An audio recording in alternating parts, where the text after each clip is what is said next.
ஓம் சாந்தி. எல்லோரும் சந்தோஷமாக இருக்கிறீங்களா? சிவபெருமானும் இயேசு கிறிஸ்துவும் ஒருவர் தானா அப்படின்னு நம்ம பார்க்க போகிறோம். ஸோ இதை கேட்குறதுக்கு காரணம் இருக்குது. ஆக்சுவலாக இயேசு கிறிஸ்து கிருஷ்ணர் அந்த பேருடைய ஒற்றுமை இருக்கிற மாதிரியே சிவபெருமானுக்கும் இயேசு கிறிஸ்துவுக்கும் பக்தி மார்க்கத்தில், அதாவது அந்தந்த மதங்களில் சொல்லப்பட்ட விஷயத்தை வச்சு பார்க்கும்பொழுது மிகப்பெரிய ஒற்றுமை இருக்குது. அதில் குறிப்பாக திரித்துவ கொள்கை அப்படின்னு கிறிஸ்தவ மதத்தில் சொல்லுவாங்க. அது என்ன அப்படின்னா, மேலே இருக்கிற பரமபிதாவும் அதாவது கடவுளும், கீழே இருக்கிற சிவபெருமான் கடவுளுடைய மகனும், ரெண்டு பேருக்கும் நடுவில் ஒருத்தர் நடுவில் இயேசு உடம்புல பிரவேசமானார் இல்லையா, பரிசுத்தாவி. 3 பேருமே ஒருத்தர் தான் அப்படின்னு ஒரு கொள்கை இருக்குது. அப்போ தனியாக இல்லையா? தனியாகவும் இருக்குது, ஒன்றாவும் இருக்குது. அதாவது கடவுள் முழுவதுமாக இயேசுக்குள்ளே வரல, கடவுளில் ஒரு பகுதி மட்டும் இயேசுக்குள்ளே வந்துட்டார் அப்படின்ட்டு. இது ஆக்சுவலாக இந்து மதத்திலும் இதை தான் சொல்லி ஆகணும். கிருஷ்ணர் கடவுளே கிருஷ்ணர் ஆனால் அப்போ வெளியிலலாம் கடவுள் இல்லையா அப்படின்னா, இல்லை கடவுளில் ஒரு பகுதி அவர் அப்படின்னு தான் சொல்லி ஆகணும். ஸோ அப்போ பார்த்திங்கன்னா ஒரு இந்து மத சாயலில் தான் அதுக்கு விளக்கம் கொடுக்கப்படுது, திரித்துவ கொள்கை அப்படின்ட்டு. இயேசுன்னு ஒருத்தர் உண்மையிலே இல்லையானா இருந்தார், அது உண்மை. அப்போ அவருக்குள்ளே பரிசுத்த ஆவின்னு ஒன்று உண்மையிலே போகலையானா போச்சு, அதுவும் உண்மை. மேலே பரமபிதான்னு ஒருத்தர் இல்லவே இல்லையானா கண்டிப்பாக இருக்கார். ஆனால் என்ன ஒன்று, இந்த 3ம் வெவ்வேறுத்தவர், அதுதான் உண்மை. மேலே இருக்கிற கடவுள் அவர் அங்கேயே தான் இருக்கிறார். கீழே இருக்கிற இயேசு, அந்த இயேசு உடலில் மேலேருந்து கடவுள்கிட்டேருந்து ஒரு பரிசுத்த ஆவி பிரவேசமானது. பட் இயேசுவை அவங்க கடவுளாக பார்க்க விரும்பிய காரணத்தினால என்ன பண்ணிட்டாங்க, இந்து மதம் மாதிரியே அதுவும் இதுவே இதுவும் அதுவே, உனக்குள்ளேயும் கடவுள் எனக்குள்ளேயும் கடவுள்னு சொல்லலை. அதுக்கு பதிலாக இயேசுக்கு வெளியிலும் கடவுள், இயேசுக்குள்ளேயும் கடவுள், இயேசுவும் கடவுள் அப்படி சொல்லிட்டாங்க. சரி, இப்போ சிவபெருமானோடு ஏன் இதை நம்ம ஒப்பிடுறோம் அப்படின்னா, சிவபெருமானுக்கும் இதே மாதிரி ஒன்று சொல்லுவாங்க. அவர் எப்படி இருக்கிறார் அப்படின்னா, அருவமாக இருக்கிறார், உருவமாக இருக்கிறார், உருவமாக இருக்கிறார் அப்படின்வாங்க. ஸோ அருவம்னா உருவம் இல்லாதது, உருவம்னா உருவத்தோடு இருக்கிறது. உருவம் அப்படின்னா உருவம் இருக்குது இல்லை, அப்படி ஒரு லிங்க ரூபமாக இருக்கிறார் அப்படி விளக்கம் சொல்கிறாங்க. ஏன்னா சிவலிங்கத்தை வழிபடுறாங்க இல்லையா, ஸோ அதை உருவன்ட்டாங்க. அடுத்தது கழுத்தில் பாம்பு போட்டு ஒருத்தர் உட்காந்துட்டு இருப்பார் இல்லையா, சிவபெருமான் சொல்கிறாங்க இல்லையா, ஸோ அவரை உருவம்னு சொல்லிட்டாங்க. அடுத்தது எல்லா இடத்திலும் கடவுள் இருக்கிறார், அந்த அர்த்தத்தில் அருவமாக சிவபெருமான் இருக்கிறார், எங்கும் நிறைந்திருக்கிறார் அப்படி சொல்லிட்டாங்க. ஸோ கிறிஸ்தவ மதத்தில் மேலே இருக்கிறவன் அவரே பரிசுத்தாவியம் அவரே, இயேசுவும் அவரே அப்படின்னு சொல்கிறது எப்படி தவறோ, அதே மாதிரி தான் சிவபெருமான் அருவமாகவும் இருக்கிறார், உருவமாகவும் இருக்கிறார், உருவமாகவும் இருக்கிறார் அப்படிங்கிற விளக்கமும் தவறு தான். ஆக்சுவலாக அந்த விளக்கமே தெளிவற்ற ஒரு விளக்கம்தான். ஆனாலும் இயேசுக்கு சொல்லப்பட்ட அந்த 3 விஷயங்கள் சிவபெருமானுக்கு உண்மையிலே பொருந்தும். அது எப்படின்னு மட்டும் மற்றவர்களுக்கு தெரியாது. ஸோ கடவுளை யாருமே பார்க்க முடியாது அப்படின்னாலே உருவம் இருக்குது, ஆனால் பார்க்குற உருவம் கிடையாது.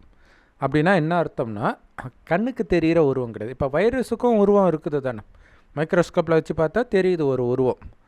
ஆனால் கண்ணுக்கு தெரியலன்றதுனால உருவமே இல்லை அப்படின்னு சொல்ல முடியாது. கடவுளுக்கு கண்டிப்பாக உருவம் இருக்குது, ஆனால் கண்ணுக்கு தெரியறதில்லை, அவ்வளோதான் உண்மை.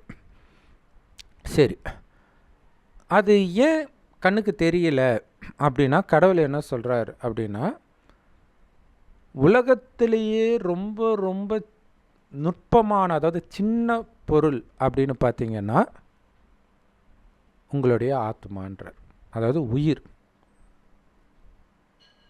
அதை தான் ஹிந்தியில் ஆத்மான்றாங்க, அதை அப்படியே தமிழ் படுத்தி ஆன்மான்னு சொல்லிவிட்டு ஆன்மா வேறு உயிர் வேறுன்ட்டு காமெடி பண்ணிகிட்ருக்குறாங்க. அதை பற்றி நம்ம வீடியோ போட்டிருக்கிறோம். சரி, இப்போ அந்த ஆத்மா பாருங்கள், இந்த மனித உடல்லேருந்து எப்போ போகுது, எத்தனை இன்ஸ்ட்ருமெண்ட்டை வச்சு பார்த்தாலும் தெரியல.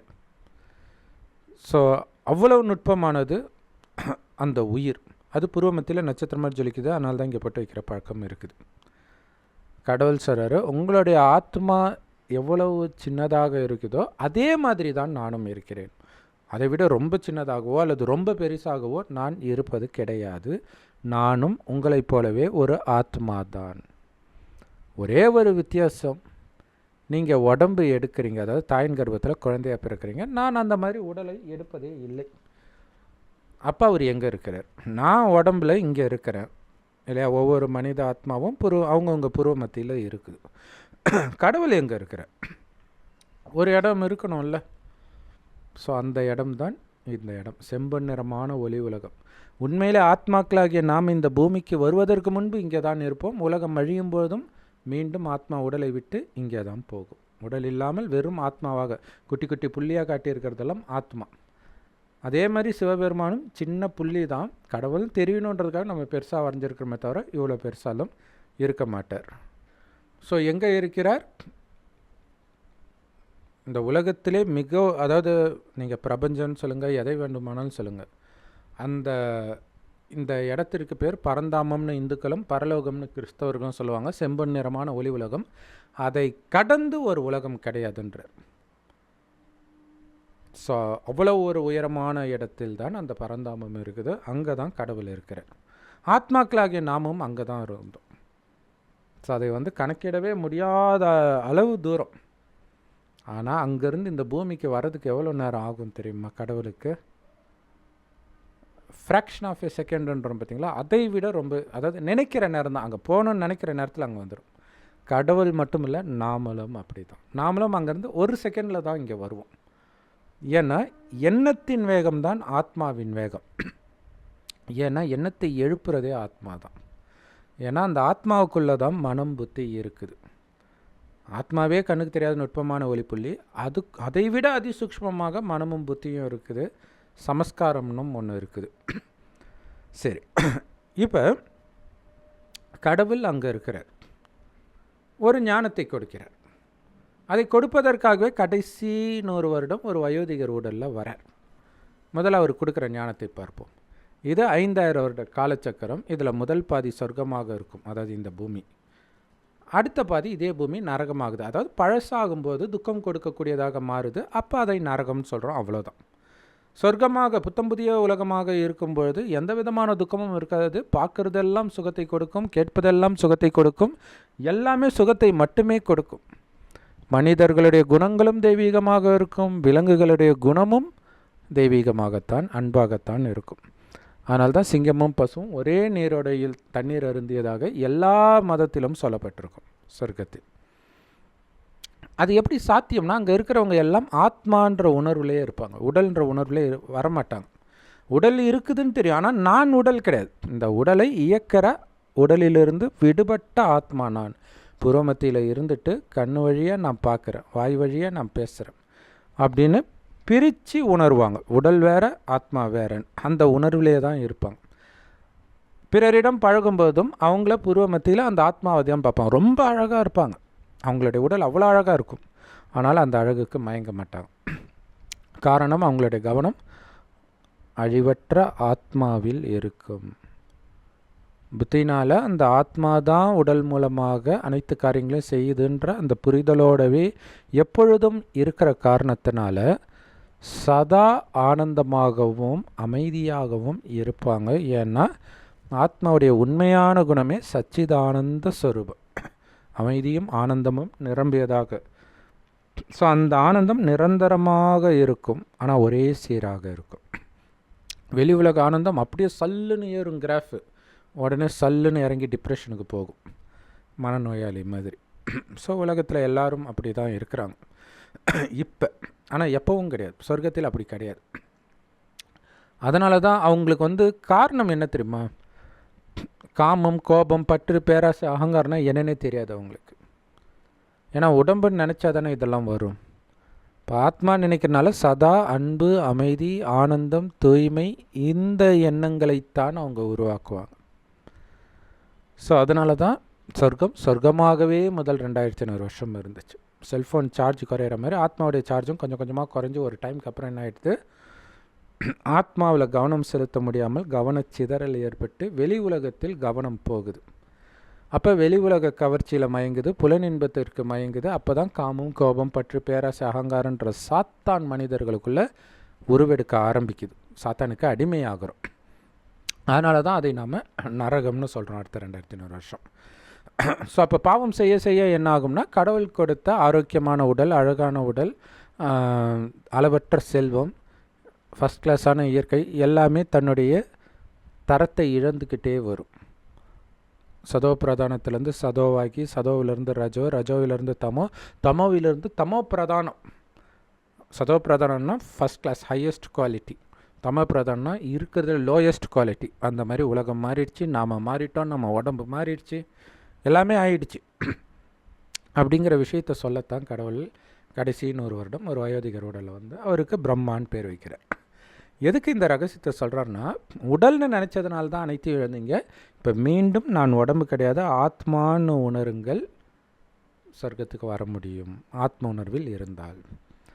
ஆனால் வெளி உலக கவர்ச்சியில் மயங்கி நாம் திடீர்னு ஆத்ம உணர்வுக்கு வர முடியுமா? அந்தளவுக்கு கான்சன்ட்ரேஷன் பவர் இருக்குமா?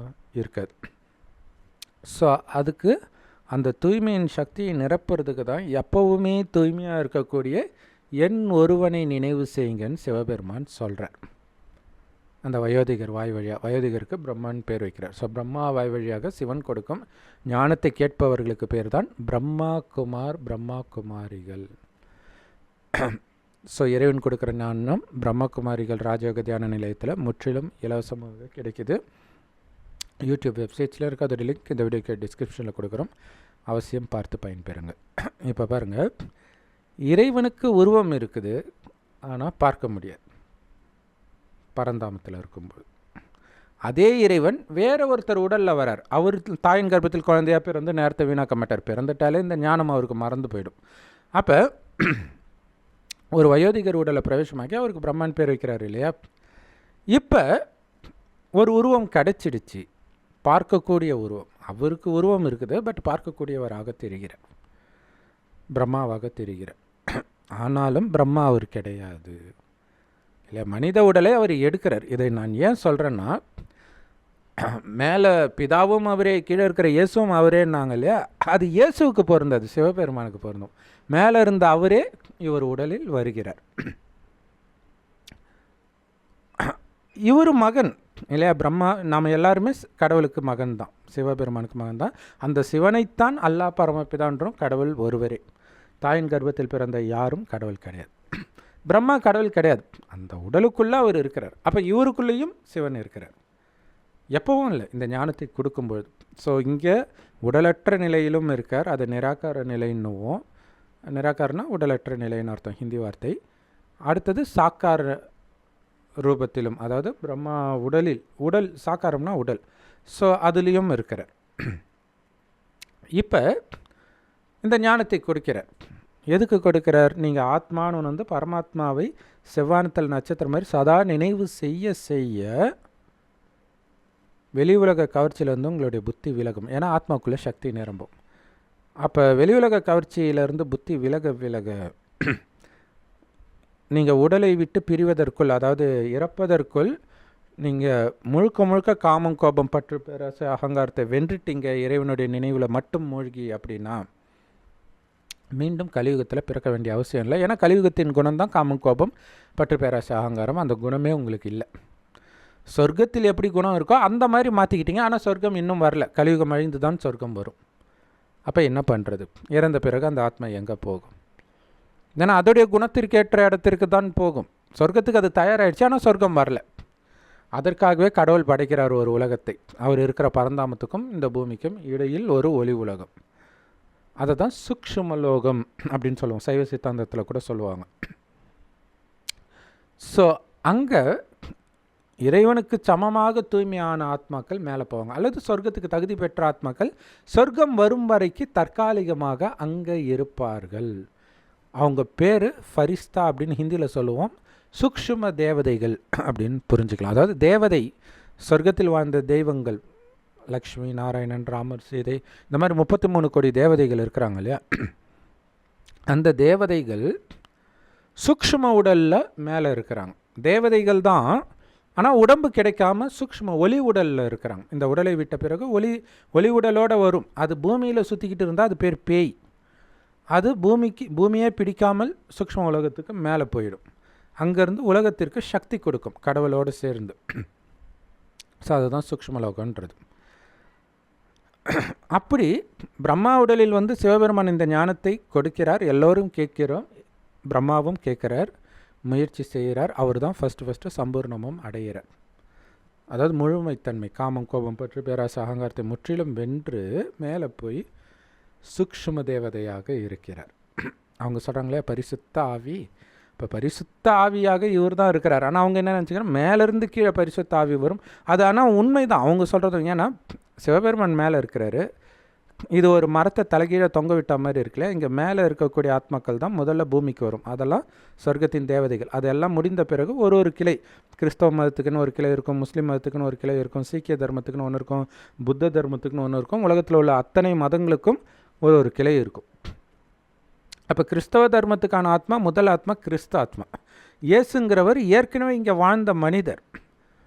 அப்போ இயேசு உடலுக்குள் கிறிஸ்துன்ற ஆத்மா வந்து பிரவேசிக்குது. அந்த கிறிஸ்து ஆத்மாவைத்தான் அது கடவுள்கிட்ட இருந்து ஸ்ட்ரைட்டாக வர்றதுனால பரிசுத்த ஆத்மா அப்படின்னு சொல்கிறோம்.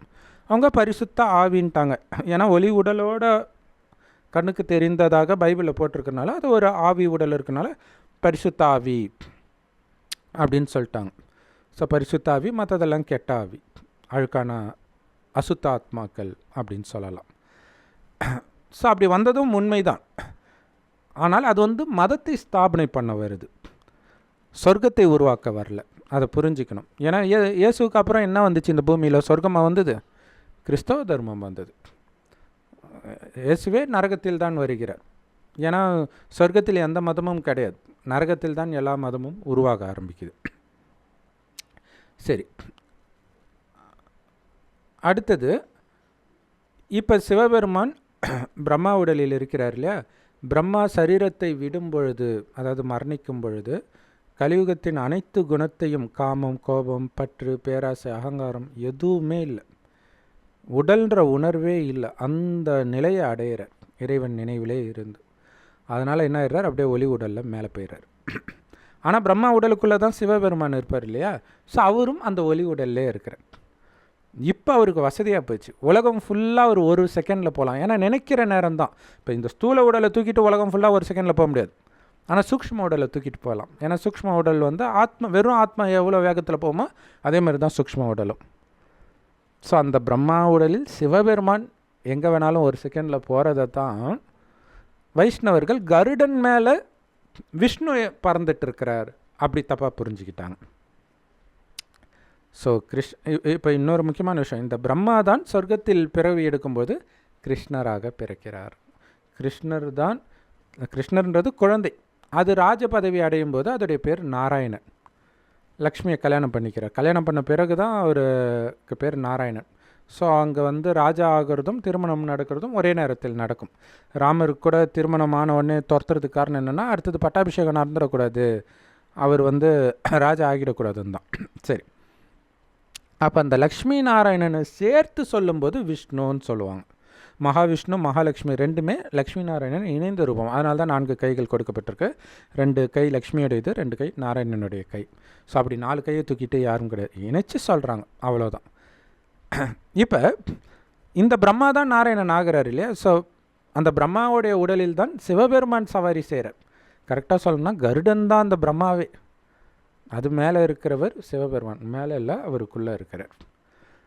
ஸோ அப்போ பார்த்தீங்கன்னா சிவபெருமான் இங்கும் இருக்கிறார், இந்த பிரம்மா உடலிலும் இருக்கிறார், இங்கேயும் இருக்கிறார். ஆக்சுவலாக அவர் ஒரு செகண்டில் எங்கே வேணாலும் போக முடியும். ஆனால் எல்லா இடத்துலையும் நிரம்பி இல்லை, நினைத்தால் போகலாம். ஸோ நினச்ச நேரத்தில் இங்கேயும் ஒரு பக்தர் தியானத்தில் இருக்கும் பொழுது காட்சி கொடுக்க வரார் அப்படின்னா, அதே நேரத்தில் அமெரிக்காவிலும் ஒருத்தருக்கு ஏதோ ஒரு வேண்டுதல் இருந்தால் அங்கேயும் போய் அவருக்கு வேண்டியதை செய்ய முடியும். ஒரு செகண்ட் தான், ஒரு செகண்டை விட கம்மி, நினைக்கிற நேரம் தானே. அப்போ என்ன தோணும் மனிதர்களுக்கு, இங்கேயும் இருக்கார் அங்கேயும் இருக்கார், அப்போ எல்லா இடத்துலையும் இருக்கிறார் அப்படின்னு ஒரு முடிவுக்கு வந்துட்டாங்க. ஆனால் அப்படி கிடையாது அப்படின்னு கடவுள் சொல்கிறார். அவர் நுட்பமான ஒளிப்புள்ளி, ஒரு இடத்தில்தான் ஒரு நேரத்தில் இருப்பார். ஆனால் அவர் அதிவேகத்தில் பயணிக்கிறதுனால எங்கும் இருக்கிற மாதிரி ஒரு மாயை தோற்றம் இருக்குது, அவ்வளவுதான். இன்னொன்று, அந்த காட்சி காட்டுறதுக்கு சிவபெருமான் அந்த இடத்துக்கு நேரடியாக போக வேண்டிய அவசியம் கிடையாது. ஏன்னா சிவபெருமான் அந்த மாதிரி காட்சியாக கிடையாது. அவர் கண்ணுக்கு தெரியாத ஒளிப்புள்ளி. அவர் வந்தார்னா யாருக்கும் அடையாளமே தெரியாது, முதல்ல கண்ணுக்கே தெரியாது இல்லையா? சரி, அப்படியே நட்சத்திரம் மாதிரி தெரிஞ்சால் கூட என்ன புரியும்? அப்போ அவங்க யாரை சிவனாக நினைக்கிறாங்களோ, அந்த கழுத்தில் பாம்பு போட்டிருக்காரு இல்லையா, அவர் பேர் சங்கர், பக்தி மார்க்கத்தில் உருவானது. ஸோ அப்படி நினைக்கும் போது அவங்களுக்கு அப்படி தான் காட்சி கிடைக்கும். காளி ரூபத்தில் நினச்சா காளி தான் கிடைக்கும். இயேசு தான் கடவுள் நினச்சிட்டு நீங்கள் தியானம் பண்ணால் இயேசு தான் தெரிவார். ஆனால் உண்மையிலே அங்கே இயேசு வரல. இவங்க இதை ஒரு ஆசையாக வச்சுருக்கிறதுனால குழந்தை கேட்குறது அப்பா அம்மா வாங்கி கொடுக்குறாங்களே அடம் பிடிச்சா, அந்த மாதிரி அவர் காட்டுறார். அதனால் எந்த நன்மையும் கிடையாது. இப்போ பாருங்கள், அவங்க என்ன சொல்லிட்டாங்க, மேலே இருக்கிறதும் இயேசு, பரிசுத்த ஆவியும் இயேசு, கீழே இருக்கிற இயேசு உடலில் இருப்பவரும் இயேசு அப்படின்னு சொல்லிட்டாங்க. மூணுமே அவர் தான்ட்டாங்க. இங்கே கடவுள் மேலே இருக்கார், கீழே ஒரு பிரம்மா உடலில் வருகிறார், அப்போ சாதாரண உடல். அடுத்தது அவங்க சொல்கிறாங்களே உருவம் அருவம். ஸோ அருவம்னு இதை வச்சுக்கலாம், ஆனால் உருவம் இருக்குது, கண்ணுக்கு தெரியல. அடுத்தது உருவம், பிரம்மா உடலில் வந்து பிரம்மாவை பார்க்க முடியுது. அடுத்தது உருவம். ஸோ உருவம் இருக்கா இல்லையா அப்படின்னா ஒளி உடலில் இருக்கிறார். ஒரு உருவம் இருக்குது, ஆனால் எல்லாருடைய கண்ணுக்கும் தெரியாது. இப்போ பேயை கூட எல்லாருடைய கண்ணுக்கும் தெரியாது, ஆனால் ஒரு சிலருடைய கண்ணுக்கு தெரியும். ஸோ அந்த மாதிரி உருவமாக சிவபெருமான் இல்லை, அப்படி இருக்கிற உடலில் அவர் இருக்கிறார், அவ்வளோதான். ஏன்னா அப்படி இருக்கிறது பிரம்மா. உண்மையிலே உருவமாக இருக்கிறதும் பிரம்மா தான், அந்த சூக்ஷ்ம உடலாக மாறுறதும் பிரம்மா தான். ஸோ ஆனால் கடவுள் ஒரே மாதிரி தான் இருக்கார், எப்பயும் அந்த ஒளிப்புள்ளியாக தான் இருக்கார், ஒரு உடம்புக்குள்ளே வரார், அவ்வளோதான். அதனால தான் சதா சிவன்றோம். சிவன் வந்து தன்னுடைய ரூபத்தை மாற்றிக்கிட்டே இருந்தால் அப்படி சொல்ல மாட்டோம். இப்போ கிருஷ்ணராக பிறக்கிறவர் அடுத்த ஜென்மத்தில் வேறு ஒருத்தராக பிறப்பார், அடுத்தது வேறு ஒரு வெவ்வேறு ஜென்மம் மாறிக்கிட்டே இருக்கும். அதாவது மறுபிறவியில் வருவாங்க எல்லோருமே, கிருஷ்ணர் உட்பட. கிருஷ்ணர் முதல் குழந்தையே மறுஜென்மம் எடுக்கிறாருன்னா மற்றவங்களும். ஸோ அந்த கிருஷ்ணர் தான் கடைசியில் பிரம்மாவாகிறார், மீண்டும் பிரம்மா கிருஷ்ணராக பிறக்கிறார். சிவபெருமான் ஒருபொழுதும் பிறப்பிறப்பு சக்கரத்தில் வருவதில்லை. அவருடைய தோற்றம் ஒரே மாதிரி தான் இருக்குது, அவருடைய குணமும் ஒரே மாதிரி தான் இருக்குது. ஆனால் கிருஷ்ணர் அப்படி கிடையாது. கிருஷ்ணராக பிறக்கும்போது சிவபெருமானுக்கு ஈக்குவலாக பரிசுத்தமாக இருப்பார். ஆனால் மறுஜென்மம் எடுக்க அந்த பரிசுத்தம் குறைஞ்சி கடைசியில் காமம், கோபம், பற்று, பேராசை, அகங்காரன்ற சாக்கடையில் மூழ்கி கிடக்கிறார். அவர் மட்டும் இல்லை, எல்லாருமே. கலியுகம் அப்படி இருந்தால் தான் அதுக்கு பேர் கலியுகம். அப்படி சாக்கடையில் இருக்கிற கிருஷ்ணரைத்தான் இறைவன் ஞான அமிர்தத்தினால் குளிப்பாட்டி கோயிலில் வச்சு பூஜை பண்ணுற மாதிரி மாத்துறார், பூஜைக்குரியவராக. அதோடைய நினைவாக தான் அத்திவாரதர் சிலையை 40 வருஷத்துக்கு ஒரு தடவை அந்த குளத்துலேருந்து எடுத்து, குளத்துக்கு கீழே இருக்கிற சேத்துலேருந்து எடுத்து கழுவி அலங்காரம் பண்ணி பூஜை பண்ணுறது. அப்புறம் மறுபடியும் சாக்கடைக்கு போகுது. ஸோ கடவுள் நம்மை குளிப்பாட்டி சொர்க்கத்தின் தேவதை ஆக்குறாரு. மறுபடியும் நாம் மறுஜன்மம் எடுத்து சாக்கடை, கலியுக சாக்கடையில் வந்து விழுறோம். மறுபடியும் சிவபெருமான் வந்து நம்மை குளிப்பாட்டி மறுபடியும் நாராயணன் ஆக்குறார். ஸோ இது அனாதியாக இந்த காலச்சக்கரம் நடந்து கொண்டே இருக்கிறது. உண்மையிலே சிவனுடைய மகிமையை தான் தூக்கி அங்கே இயேசு கிறிஸ்துவுக்கு போட்டுட்டாங்க. சிவபெருமான் தான் மேலேயும் இருக்கார், இங்கேயும் இருக்கிறார். ஆனாலும் இவரோ அல்லது இங்கே இருப்பவரோ சிவன் கிடையாது. இங்கே இருப்பவர் சிவன், இவர் இங்கே உங்களுடைய உடலில் வரார், பிரம்மா உடலில் வரார். பிரம்மா வந்து இந்த உடலை விட்டு ஒளி உடலுக்கு மாற்றலாகிறார், அவ்வளோதான். ஆனால் அங்கே மூணுமே வெவ்வேறுத்தர். பரமபிதா அவர் வரதே கிடையாது, கடைசியில் மட்டும்தான் வரார். சிவபெருமானை தான் பரமபிதான்றோம். அவர் வர்றது கிடையாது. அவருக்கும் கிறிஸ்தவ மதத்துக்கும் எந்த மதத்துக்கும் சம்மந்தம் கிடையாது. ஏன்னா கடவுள் மதத்தை உருவாக்க வரல, சொர்க்கத்தை உருவாக்க வர்றார். சொர்க்கம் உருவாகிறதுக்கு முன்னாடி தான் அந்த ஞானம் கொடுக்கணும். அதனால தான் சொர்க்கம் வருவதுக்கு முன்பு, அதாவது உலக அழிவுக்கு 100 வருடம் முன்பு வரார். உலகம் அழியிறதே இந்த பூமி சொர்க்கமாக புதுப்பிக்கப்படுவதற்காகத்தான். மற்றபடி இயேசுவோ நபியோ புத்தரோ இவங்களாம் மதத்தை உருவாக்க வந்தார்களே தவிர சொர்க்கத்தை உருவாக்க வரல. சொர்க்கத்தை உருவாக்கக்கூடிய ஞானமும் அதில் கிடையாது. ஆனாலும் கடவுள் கொடுக்குற ஞானத்தின் ஒரு துளி அதில் இருக்கும், மற்றதெல்லாம் மனித வழி தான் இருக்கும். ஆனால் மனிதர்கள் ஃபாலோ பண்ணுறதெல்லாம் மனித வழி தானே தவிர கடவுளுடைய வழி கிடையாது. அது அவங்களால ஃபாலோ பண்ணவும் முடியாது. அதை ஃபாலோ பண்ணுறவங்க தான் சொர்க்கத்தின் தேவதையாவாங்க. யார் தேவதையாக இருந்தார்களோ அவர்கள்தான் இப்பொழுது மீண்டும் இந்த ஞானத்தை எடுப்பார்கள். அந்த தேவதைகள் இப்போ எல்லா மதத்திலும் இருப்பாங்க. இந்த ஞானத்தை கேட்ட உடனே இந்த விளக்கை பார்த்த உடனே விட்டில் பூச்சி ஓடி வந்து பலியாகுது பாருங்கள். அந்த மாதிரி இந்த ஞானத்தை கேட்ட உடனே வந்து இந்த ஞானத்தை நாம் எடுப்போம். அப்படி எடுக்கிறவங்க தான் சொர்க்கத்தின் தேவதை ஆவாங்க. நாம் ஆவோமான்ற டவுட்டே உங்களுக்கு தேவையில்லை. கண்டிப்பாக நீங்கள் தேவதையாக இருந்திருந்தால் மட்டுமே இந்த ஞானத்தை கேட்டு புரிஞ்சிக்கிற பாக்கியம் உங்களுக்கு இருக்கும். இப்போ நீங்கள் ஏற்றுக்கிட்டாலும் ஏற்றுக்காட்டினாலும் உங்களுக்கு புரிஞ்சிடுச்சுனாலே நீங்கள் தேவதை தான். கொஞ்சம் நேரம் கழித்து சிலருக்கு புரியும், சிலருக்கு உடனடியாக புரியும். ஸோ நாம் பண்ண வேண்டியதெல்லாம் ரொம்ப சிம்பிள். பட்டினி கிடக்க தேவையில்ல, ஓம் நம சிவாய சொல்ல தேவையில்ல, அலேலியா சொல்ல தேவையில்ல, மெக்கா போக தேவையில்ல, இமயமலை போக தேவையில்ல, பட்டினி கிடக்க தேவையில்ல.